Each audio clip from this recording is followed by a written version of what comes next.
امام جعفر صادق رضی اللہ تعالیٰ عنہ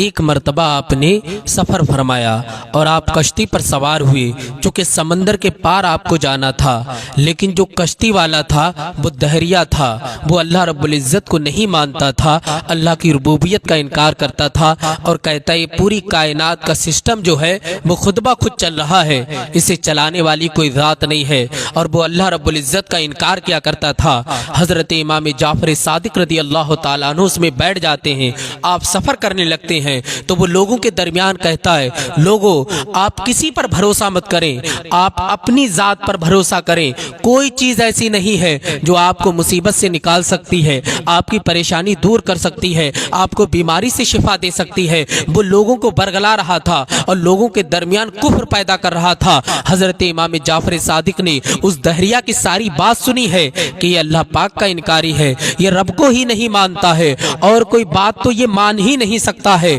لیکن حضرت امام جعفر صادق کو اللہ پاک نے وہ عقل عطا فرمائی تھی، چونکہ آپ حسین کے شہزادے ہیں، اور جو حسین کا شہزادہ ہوتا ہے اس کے دماغ کا عالم ہی کیا ہوگا۔ حضرت امام جعفر صادق اس کے پاس جاتے ہیں اور کہتے ہیں بھائی ایک بات تو بتا، تو اللہ پاک کا انکاری کیوں ہے؟ اس نے کہا کہ میں نہیں مانتا ہوں، یہ نظام خود بخود چل رہا ہے، سورج اپنے وقت پہ خود نکل رہا، اپنے وقت پہ خود ڈوب رہا ہے، بارش اپنے وقت پر ہوتی ہے، سردی اپنے وقت پر آتی ہے، گرمی اپنے وقت پر آتی ہے، اس نظام کو چلانے والا کوئی نہیں ہے، یہ خود بخود چل رہا ہے۔ اللہ اکبر۔ جب حضرت امام جعفر صادق نے اتنا سنا تو آپ نے ارشاد فرمایا ایک بات تو بتا، تو کشتی چلانے والا ہے، تو ملاح ہے، لیکن تو سمندر میں ہر وقت رہتا ہے، کبھی تجھے ایسا سابقہ پڑا کہ تیری کشتی ویران ہو گئی ہو، برباد ہو گئی ہو، اچانک طوفان نے گھیر لیا ہو اور پانی تیری کشتی میں آ گیا ہو اور لوگ بھی ہلاک ہونے لگے ہوں اور تو بھی ہلاک ہونے کی زد پر ہو؟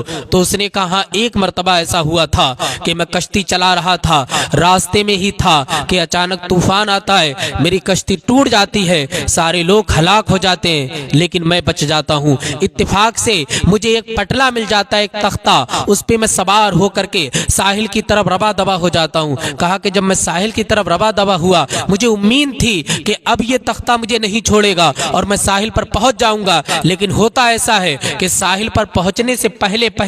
میرا تختہ بھی دور ہو جاتا ہے اور میں سمندر میں آ جاتا ہوں، پھر میں اپنی اوپر بھروسہ کر کے اس سے پار نکلتا ہوں اور پار نکلنے کے بعد میں ساحل پر پہنچ جاتا ہوں۔ حضرت امام جعفر صادق نے فرمایا اچھا ایک بات بتا، جب تو نے جہاز بنایا تھا، کشتی بنائی تھی، تجھے یقین تھا کہ نہیں تھا؟ کہا مجھے یقین تھا کہ یہ کشتی نہیں ڈوبے گی اور ساحل تک پہنچا دے گی۔ کہا اس کے بعد وہ تو کشتی ڈوب گئی، پھر کیا ہوا؟ تو وہ کہتا ہے حضور میرا یہ یقین ختم ہو گیا، اب میرا یقین اس تختے پر آ گیا، یہ تختہ مجھے ساحل تک پہنچا دے گا، لیکن جب تختہ بھی ٹوٹ گیا تو مجھے تختے سے بھی یقین ہو گیا۔ کہا جب تو پانی میں تھا اور کوئی ظاہراً چیز بچانے والی تیرے پاس نہیں تھی، اب ان زندگی کی امید تھی یا نہیں تھی؟ اس نے کہا میں تیرنا جانتا ہوں اور مجھے امید تھی کہ میں بچ جاؤں گا اور ساحل پر پہنچ جاؤں گا۔ تو حضرت امام جعفر صادق نے ارشاد فرمایا جب ایسے سمندر کے عالم میں جہاں کوئی مددگار نہیں ہے، کوئی پناہ گاہ نہیں ہے، کوئی مدد کرنے نہیں آ سکتا ہے، تجھے تو پہلے جہاز پر بھروسہ تھا،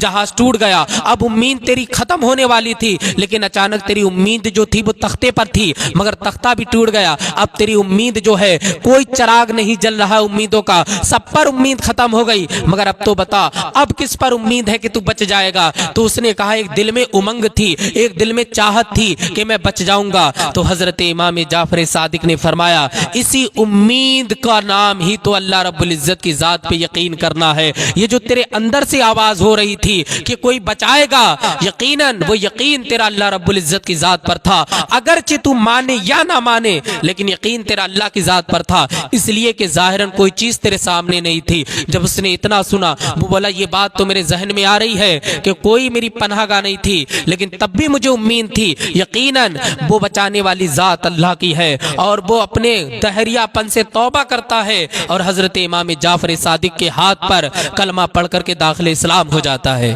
تو یہ شان ہوتی ہے اللہ والوں کی کہ وہ اللہ ہی کا انکاری تھا، لیکن جب حضرت امام جعفر صادق کی صحبت اسے تھوڑی دیر ملی ہے تو وہ کلمہ پڑھ کر کے داخل اسلام ہو گیا اور پوری زندگی اللہ رب العزت کی تسبیح بیان کرتا رہا، نمازیں پڑھتا رہا اور وہ اپنے کفر سے باز آ گیا۔ کیوں؟ چونکہ اس کا یقین اللہ رب العزت کی ذات پر ہو گیا کہ سمندر کی لہروں میں بھی بچانے والی اگر کوئی ذات ہے وہ اللہ پاک کی ذات ہے، اگر آگ کے شعلوں میں بچانے والی کوئی ذات ہے وہ اللہ پاک کی ذات ہے۔ تو جو اللہ رب العزت پر یقین رکھتا ہے اللہ پاک سمندر میں بھی راستہ بنا دیتا ہے، طوفانوں سے اسے نکال لیتا ہے، زلزلوں میں بھی اسے برقرار رکھتا ہے۔ یہ شان ہے اللہ رب العزت کی ذات پہ یقین رکھنے کی۔ اللہ پاک اللہ کی ذات پہ یقین ہمارا پختہ فرمائے۔